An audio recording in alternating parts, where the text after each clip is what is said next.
3. All right, so now finally, Objective 4. Objective 4 is a little different. It's kind of like taking all 3 of the previous options and putting them together. So for example, what you might have is a screencast where your webcam is showing your face as you introduce and you say, "Good morning, ladies and gentlemen. Today we're going to talk about fill in the blank, and we're going to use a couple resources like," and you bring up the paper. "And we're also going to use another resource like this PowerPoint." You bring that one up. "Or we're going to watch this video," and you bring that one up.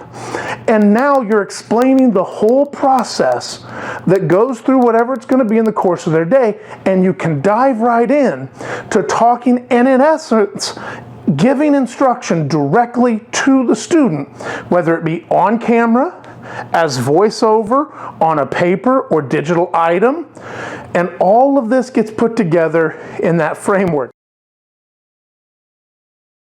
Okay, ladies and gentlemen, here we go. This week we're going to be all about World War I and look at it from the home front. So let's talk about a couple different ways this affects us as we study together. Now we're going to go ahead and pull up our drawing, which is really our map or our framework for learning for the week. Now this is real easy. We're going to talk about it from the perspective of letters, from the perspective of posters that were made popular during this time, from the perspective of political acts from the governmental side, but also some of the responses and some of the political cartoons, as well as the study guide for this week's unit of study. So all of this is right here, so let's go through it real quick. Now, you, of course, can address this in any order. It makes no difference. You want to start with cartoons? Sweet, start with cartoons. But I'm going to start over here with letters.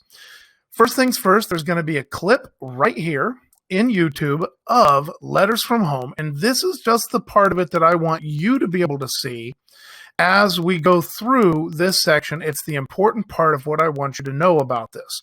So with that in mind, then you need to do the activity that's related to this, answering these questions, okay? Also, normally in my classroom, I have some copies of some letters that we have at a station, but in this particular case, I've included them here digitally so you can still have access to them anywhere you are, even from home. So that's the letters activity. So let's go back and let's go ahead and look at the posters. So you know that my room is covered with posters all over the place. Just a second, guys, I need a drink. Okay, so you know my room's covered with posters all over the place. And so what we're going to do is we're going to need to go through this poster activity. Now, I've given you the actual document that you're going to need to work through. There's directions on this document, but don't worry. I've recorded those directions here in a quick YouTube video that tells you exactly how to do this. It's 2 minutes on how exactly to do this activity. So do that. Look at that when you're ready to get going on this activity. I did tell you that was the 4th objective. If you've already mastered number 1, 2, and 3, by the time you get there, number 4 isn't a problem, ladies and gentlemen. I'm confident that you can do it. You'll also notice none of this involved editing. None of this involved fanciness. This is literally just you talking to your students, but you're talking to your students via the digital medium rather than in person. Now, what if you mess up? It's not a problem, because here's the reality. In class, when we're talking on a regular basis, we mess up. We and we hum and we haw and we like and we cuz and we mispronounce things, and all of these things happen when we're live.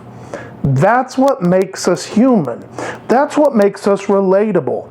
So the idea that any of this screencasting has to be perfect, it's an unrealistic expectation we don't need to worry about. The students are going to accept us, provided we accept our students. And that's the basis of this relationship. Remember, no matter how much tech we use, it's all about relationships. So, first thing, you got to be able to introduce yourself. Second thing, you have to be able to talk about a physical item. Third thing, you have to be able to talk through a resource in a digital item. And finally, number 4, you need to be able to combine that into instruction for your class. And it can be chopped up, it could be all put together, it could be edited, it could be re-edited, it could be re-put together. It doesn't matter how, as long as it reflects you to your students.